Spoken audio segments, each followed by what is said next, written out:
Next, I'm very excited to invite to the podium our good friend Kent Bacus. Kent is from the National Cattlemen's Beef Association. He has spoke to us before. He's here again. Speaking of the tip of the spear, I mean, when you talk about things that are happening and changing on a daily basis, I can't imagine, Kent, what you've gone through since the new administration has started. So with that, let's welcome Kent to the podium and hear what he has to say.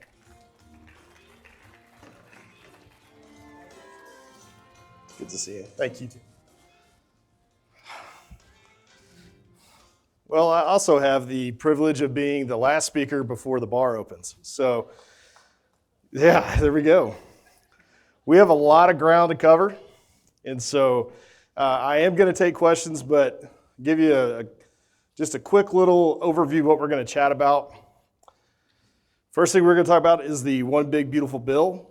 Talk about the benefits that are included in there. There's a lot of good stuff that I want to make sure you know about, especially as you're making your business plans. Then we're going to pitch it over, talk about tariffs, talk about trade. Then we're going to talk quickly about New World Screwworm, just to kind of let you know some of the stuff that we're working on, what we're dealing with there. And then we're going to wrap it up with the MAHA Commission report that just came out. So a lot of fun topics, things that I'll also just tell you, I'm going to be around all day tomorrow. So if we don't have time for questions today because you want to get to happy hour, then I'll be around all day tomorrow and happy to chat. But let's get started. So the One Big Beautiful Bill, let's just call it the tax package because that's the part that I worked on. So this was, you can see just how close the razor thin margins to get this behemoth generational bill across the finish line. With the Republican majority in the House and the Senate and having the White House, you would think that this would have just flown right through, but it didn't. There was a lot of back and forth. There was a lot of compromise. There was a lot of arm twisting, knee breaking, whatever you want to call it, but by one vote, got it through the House. And with Vice President Vance, who's also the president of the Senate in that capacity, he was the tiebreaker to push it through there. The president wanted this on his desk by July 4th, wanted to be able to sign it, and so that meant that all of the plans that these members of Congress have were on hold until they could get this done. NCBA played a pretty significant role in doing this. We led the agricultural groups, by and large, the big push to try to get this thing forward, not just with letters, but a lot of other things too. Worked very closely with the White House, worked very closely with Senate leadership, and I was really, really glad to finally get this thing done. But let's talk about some of the key things that are included in there. The big priority for us was the death tax. The thing we pushed for was full repeal, but that was not going to be an easy lift. It was definitely going to be a heavier lift than Congress was prepared to go for this time. But we've had, on the full repeal bills, we had the largest number of co-sponsors on both the House and the Senate bills that we've ever had before.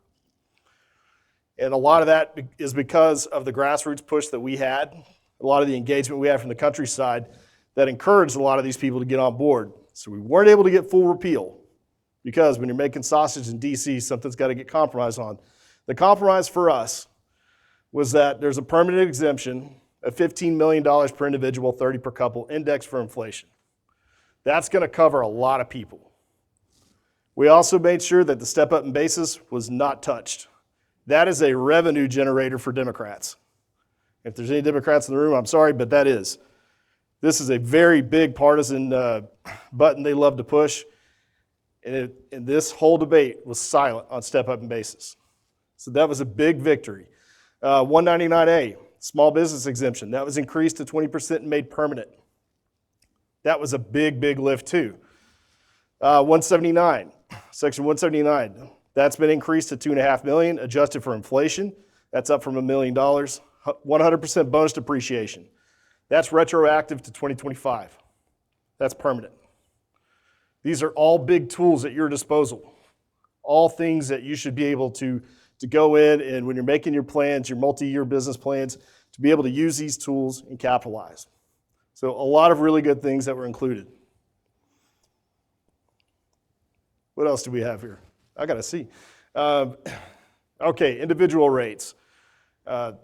Those were extended. Standard deduction was increased. That was big. Child tax credit was increased. Alternative minimum tax, home mortgage deductions, all of these things. That's all a big price tag. And that's why you had a 1-vote majority in each house. A couple of things that were not included. The sale of public lands. You probably saw some of that on social media, especially some of you from the West. There were efforts to include that. We made sure it didn't see the light of day. The eminent domain provisions related to pipelines, that was also addressed. We worked really hard to make sure that language was not included in the Senate bill. There was a big push to do that, and we were able to kill it. So 2 things that kept out. You have all the other things that were left in. A couple of the other provisions, not just the tax stuff. About 90% of our big farm bill priorities were included in this one big beautiful bill. So this is key. Increased funding for animal disease prevention. That's at $233 million annually. That's a great start. We've got a lot more things we're going to need to throw at that, as you'll see in a minute. The conservation funding has been extended. Livestock forage disaster program and livestock indemnity program were also addressed. These are all big things. So it's really good that we were able to see these included in that bill. So with all of these big tools, there's a lot of these things that are going around. And so you've got all these victories, you've got all these things at your disposal, yet there are still people that are saying that this is not good for farmers and ranchers, that this is a scam. And the people that are saying that are funded by animal activist groups. So you see what's in it, make that decision for yourself, but ask those questions to your tax preparers, to your business planners. Can we use those tools? Now, on to the other fun topic. Let's talk about trade. The America First trade policy. When President Trump came in, he said we're going to address all these trade deficits, and we're going to use tariffs as the tool to do it. As you've seen, he likes to call it tariff. It's the most beautiful word. He said that multiple times. There's no surprise that he was going to do this. He actually laid this out pretty clearly in the first day that he was in. He rolled out the America First trade policy. It's a blueprint of everything that they were going to do. Started off with the fentanyl border security tariffs. Those were aimed at Canada and Mexico and China. Also the steel and aluminum tariffs, the automobile tariffs, and the biggest bucket of all of this was the reciprocal tariffs. Liberation Day, the Rose Garden. So that was where the president announced. You may have remembered that. He had the big poster board, had all the big tariff rates on it. And that was calculated based off of outstanding barriers that our exports face in other markets, whether they're tariffs or a lot of the other non-tariff stuff that we have to deal with. So they looked at it and said, okay, what do those countries have as far as the open markets, the open access into the United States? And what do we have into their market? And by that deficit, what should we charge them to make up for that deficit? So that's how they calculated it. So those reciprocal tariffs that were announced started a firestorm of negotiations, because you have a lot of countries that have been able to benefit from free access into the U.S., or at least in many cases almost unilateral access into the U.S., and now they have to negotiate to keep it. We've tried the carrot for a long time, and now they're using the stick. NCBA, we submitted comments to the U.S. Trade Representative's office. 16 pages of those outlined all of the outstanding trade barriers we have in other markets. We're going to talk about a couple of those in just a second. So negotiations are continuing. We've seen some of those deals already announced. We'll see more come. And I think it's also important to understand that when the president talks about trade deals, he's not talking about the traditional trade deals that we've seen. The U.S.-Mexico-Canada agreement, where it took 4 years to negotiate. The Korea FTA, that took 5 years to negotiate, actually longer than that. And then you still had to get it through Congress. The definition of trade deal has changed. This is more of, I would say, a multi-stage trade announcements. You have an initial offering, then you have a framework, and then you have sector-specific deals that are rolled out. A lot of these are handshake agreements and we're still seeing the details fleshed out on that. And so when we talk about trade deals, just keep that in mind, that it's not with that same approach that we've seen traditionally. Some of the August 1st tariff rates that were announced. Canada at 35%, Japan at 15%, Korea at 25%. You can see these are just some of the tariffs that were announced. These were some of the countries had not made robust enough offers to the U.S., and so this was how the president responded. Some of these have been delayed. Some of these are effective now. But one thing it has done is it's brought a lot of these countries to the table. Some of the ongoing negotiations. One of the first things that was announced was the U.S.-UK economic prosperity deal.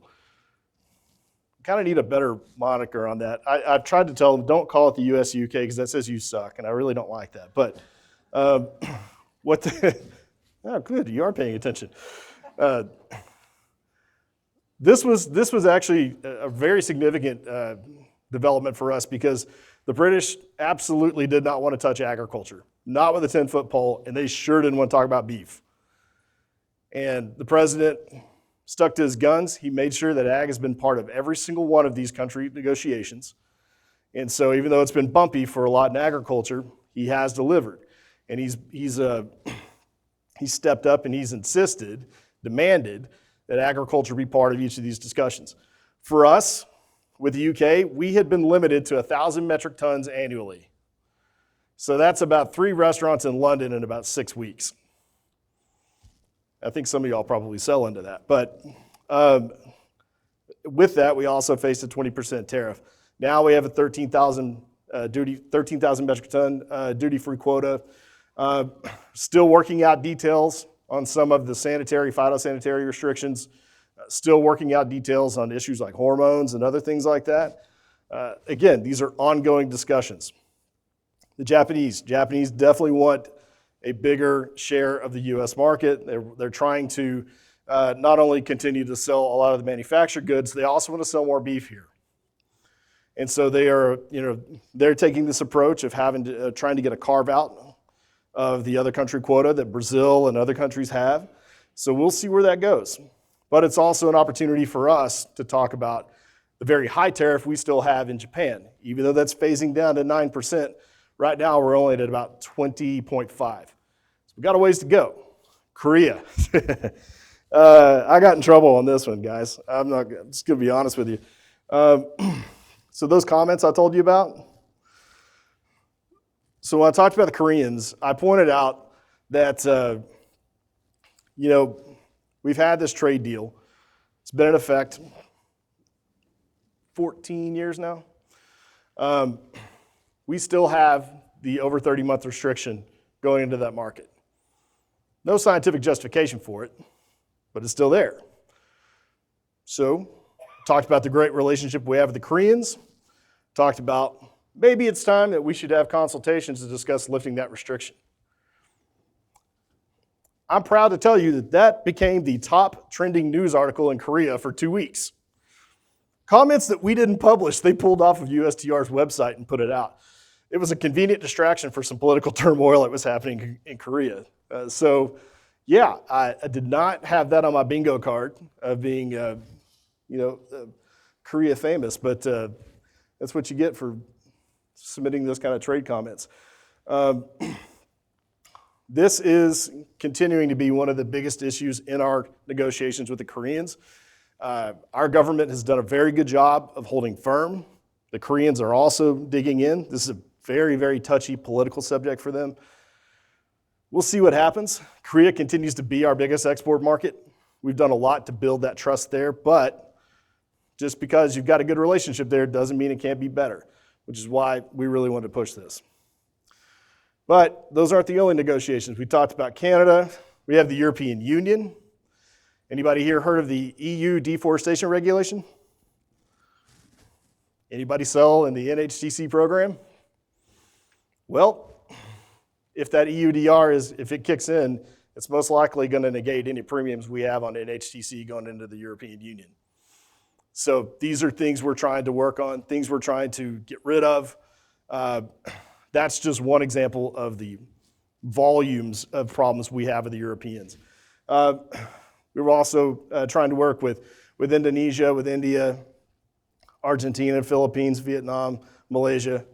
We're playing a game here. I was kind of see if anybody else caught me saying any of the flags wrong, because I'm pretty sure I got them right, but if I got them wrong, we'll talk at the bar. All right. Other outstanding trade barriers. Many of you are familiar with the one at the top. I know we've got somebody from Australia here. Also, this became a very popular news story. So we've had a trade agreement with them since 2005. For 20 years, they've sold about $29 billion of beef into the U.S. market. We'd sold none into theirs, no fresh beef. But on July 23rd, they finally lifted that ban. U.S. fresh beef is now approved. It's allowed into the Australian market. This became a highly political issue. It's still an ongoing issue. A lot of problems there.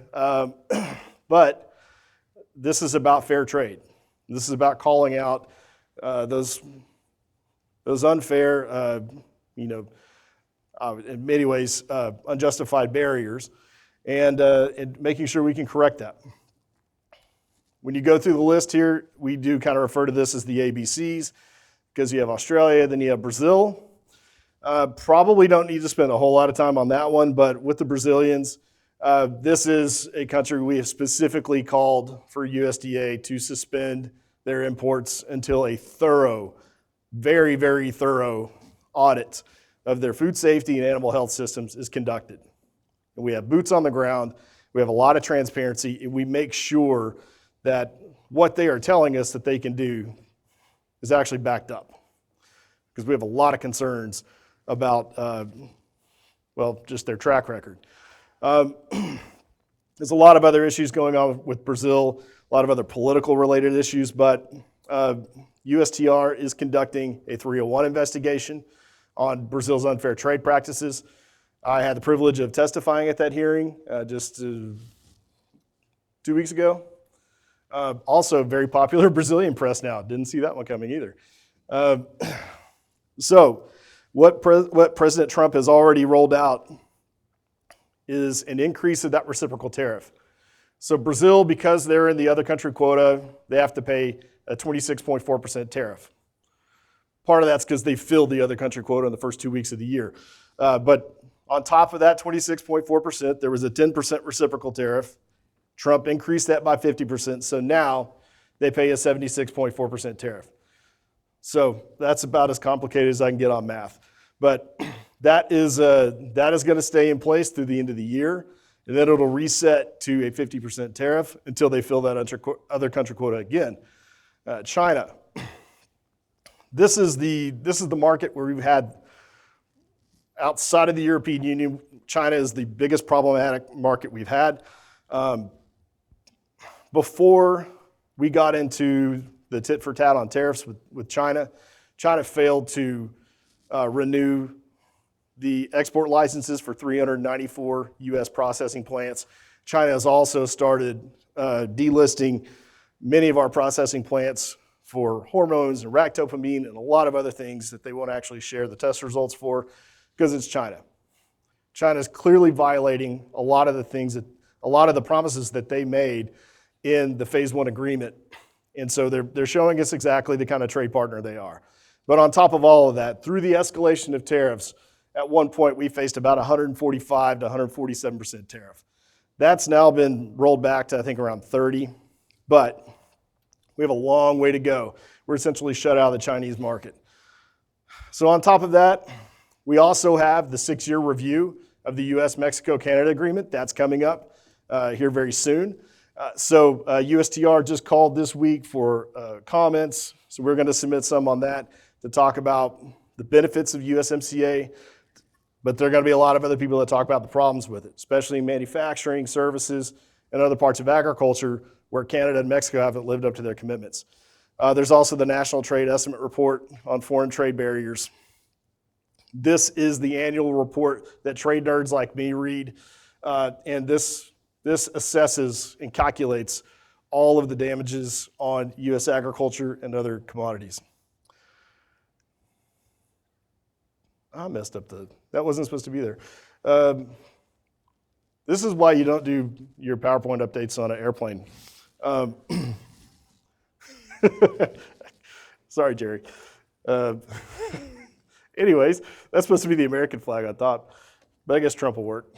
So Canada and Mexico, really good markets for us. Obviously, it's about a quarter of our total exports. Not only do we trade a lot of beef, we trade a lot of cattle.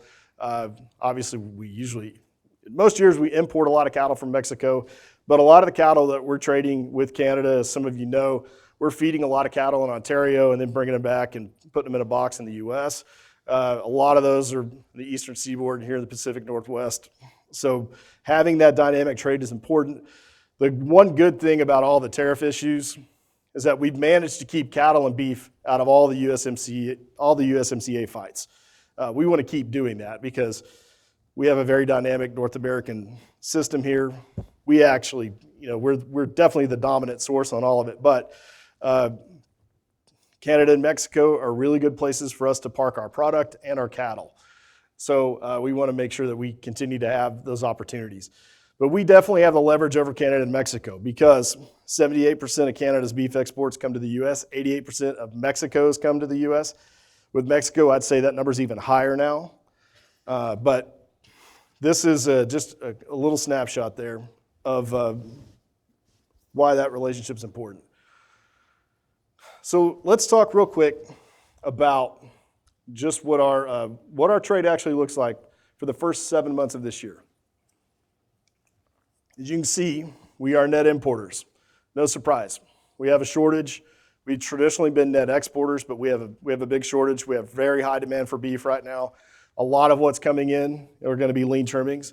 But on the export side, we've seen a little bit of growth in Korea, but the biggest mark against us has been China. We just talked about that. But that's a 37% decline. The thing about China, too, is that's a lot of stuff that we're not really selling anywhere else, which is why we want to get Indonesia, the Philippines, and those kind of markets open, because we can't really sell those spare parts here in the U.S. American consumers aren't that hip yet. We need to find other places to sell that and continue to grow that value per head. Exports are still accounting for $400 per head. That's significant. And a lot of that is in that variety meat category, but that's value add. That's good for beef, that's good for cattle. We want to continue to do that. But the headwinds that continue to dog us, the strong US dollar, limited supply, and very, very strong demand. You would think, how is that bad for us?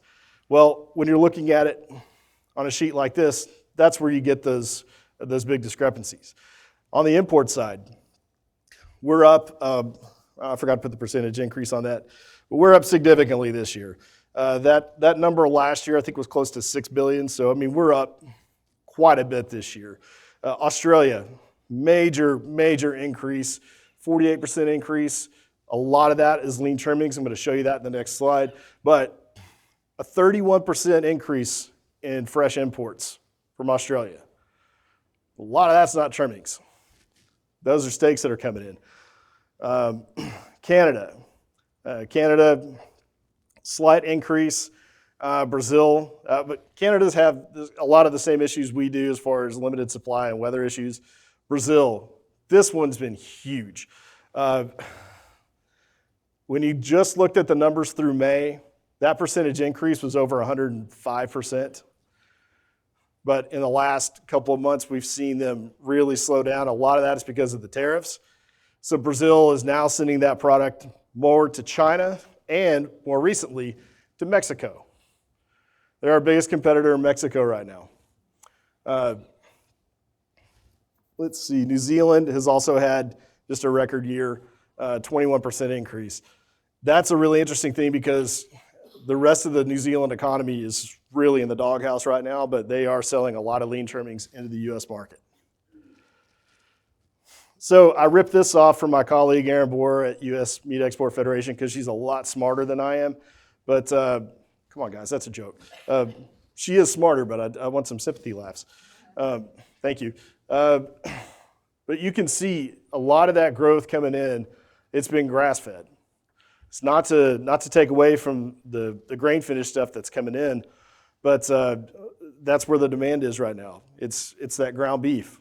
And we don't compete with other countries on ground beef. We compete with chicken on ground beef. So we've seen that value of that average price of ground beef continue to grow. And that's got the attention of some people in the media. They're trying to put things out there like ground beef is now the new eggs. I'm like, no, very different. Like it's not the same, but they're looking for those kind of stories. I got to hand it to the Australians. I hate to say that, but it seems like any way that they can make money, they will. I mean, they're having every opportunity thrown at them right now, and the winds are all blowing in their favor. So with us being shut out of the Chinese market, Brazil and Australia have taken a lot of that. Australia's taken all of that grain finish market that we had into China. So there's all the demand here, all the demand in other parts of the world, and until we can get some of this trade stuff settled, it's going to continue to be a bumpy ride. Some other trade restrictions that we follow very closely, and I think I talked to you about some of this last year, at least on the H5N1 and dairy cattle. But we do still have some movement restrictions in place. We're going to continue to see that. Turkey, I don't know. They changed the formal name of it a couple of years ago, and I don't know how to say it. But Turkey still restricts live cattle imports from the U.S. Colombia tried to play some games with this, and they didn't put the cattle restrictions on there, but they put beef restrictions because the Colombians are trying to get access here. And they thought that they could try to strong-arm USDA and learn the hard way that doesn't work. But H5N1 is still something that we're watching very closely. We haven't seen this progress into bigger trade restrictions, but it is something we have to watch. New World screwworm. This has been limited to cattle movements, cattle restrictions, but I'm going to show you a map here in a minute, which you've probably seen if you've been to any cattle meetings in the last month. But this is something that continues to progress up through Central America. It's in southern Mexico. This is a top priority for us in making sure that not only can we address this and ultimately push it back down, but at a certain point also do this so that we can start restoring trade. Those Mexican cattle are important for a lot of our feedlots in places that don't have enough right now. And so we're trying to do this in a way that we can restore trade, but also not jeopardize the health of our cattle. So it's a delicate balance. It's something USDA is working on, something we're working very closely with them. Yeah, so we do not have cases of screwworm in the U.S. at this time, but USDA's strategy is really focused on enhanced surveillance and detection. Active surveillance is the key thing. I think Mexico is probably looking to take more of a line on passive, but with USDA's help, they've done a really good job of stepping up their game. We're also really focused on strengthening our ability to produce those sterile flies and deploy them. That's the most effective way to address this, and that's something NCBA has been actively pursuing in Congress, is to make sure we can get enough funding to do that.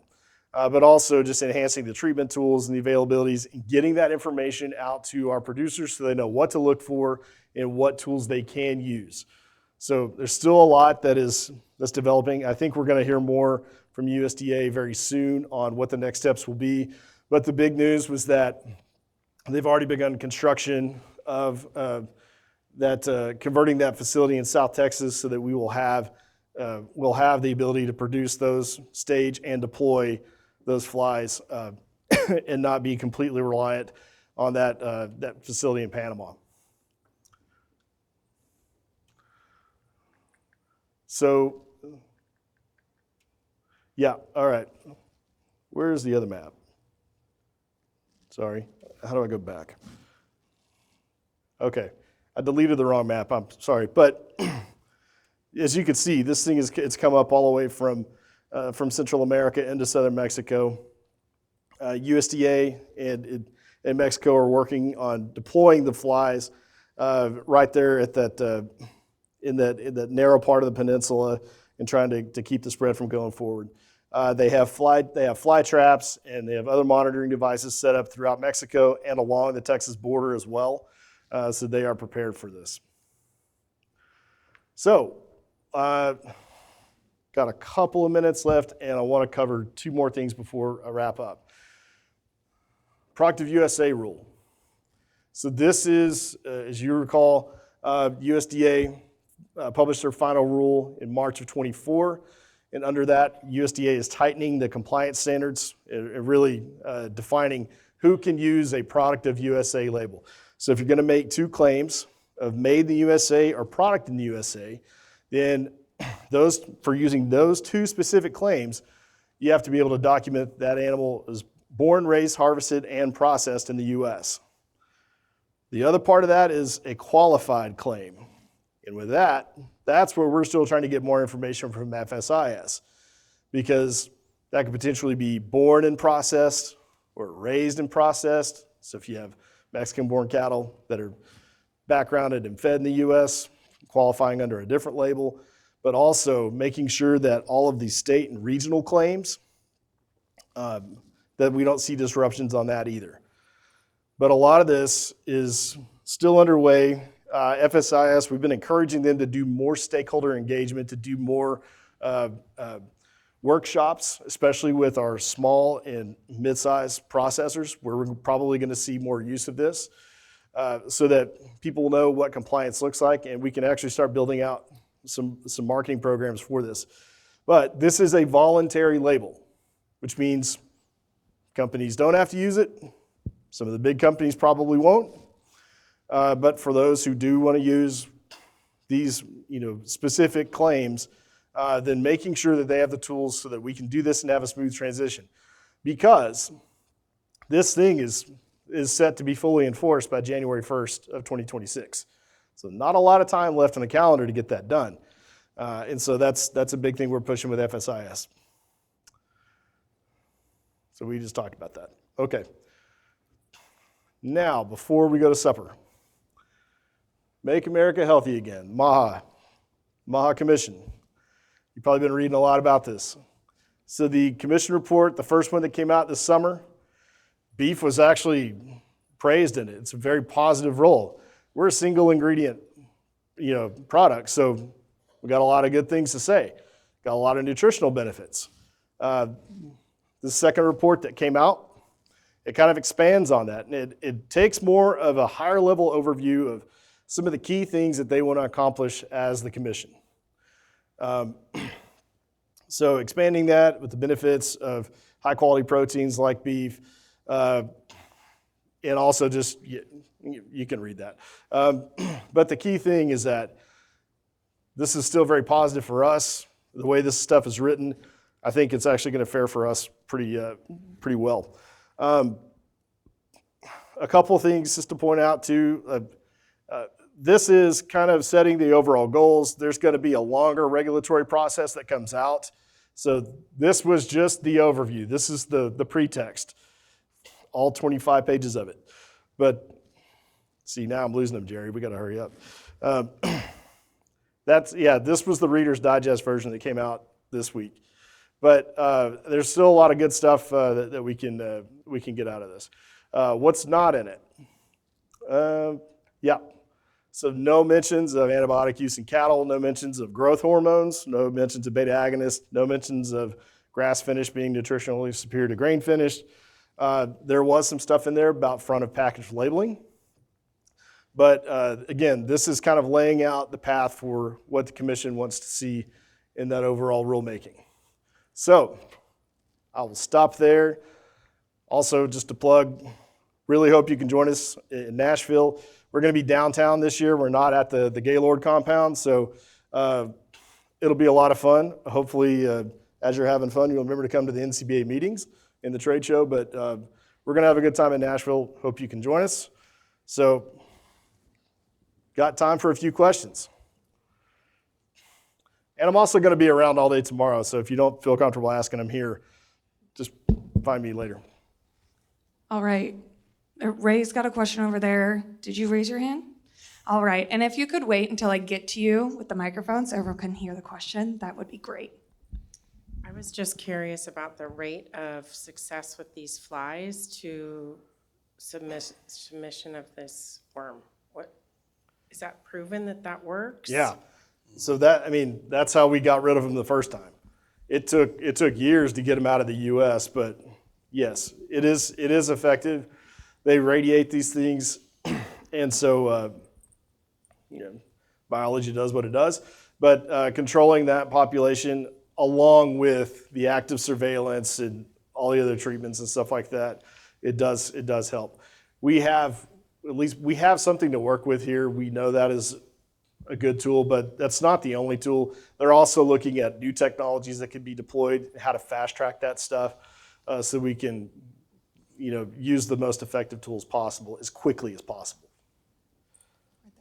Yeah, hi Kent. We met in February at CattleCon this past year.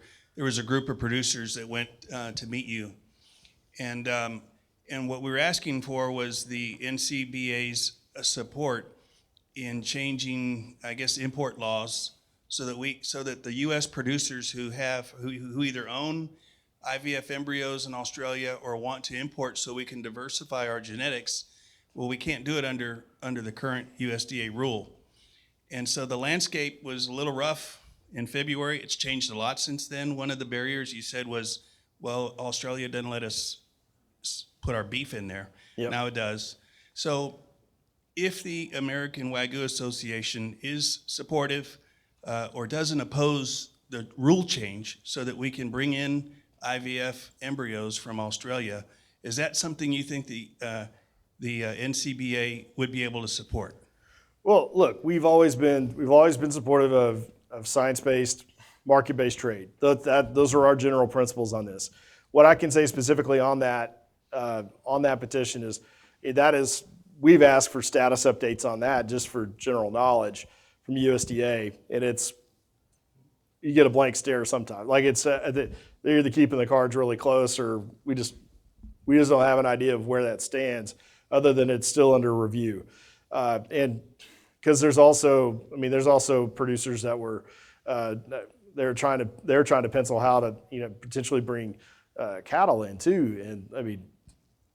There's a whole lot of stuff USDA has to approve before any of that would happen, but I don't know how far along APHIS is with that, and also is the reality of APHIS has lost a lot of personnel in the last several months, and so I don't know what that's done to the workload and prioritizing a lot of these things too. But happy to discuss that further.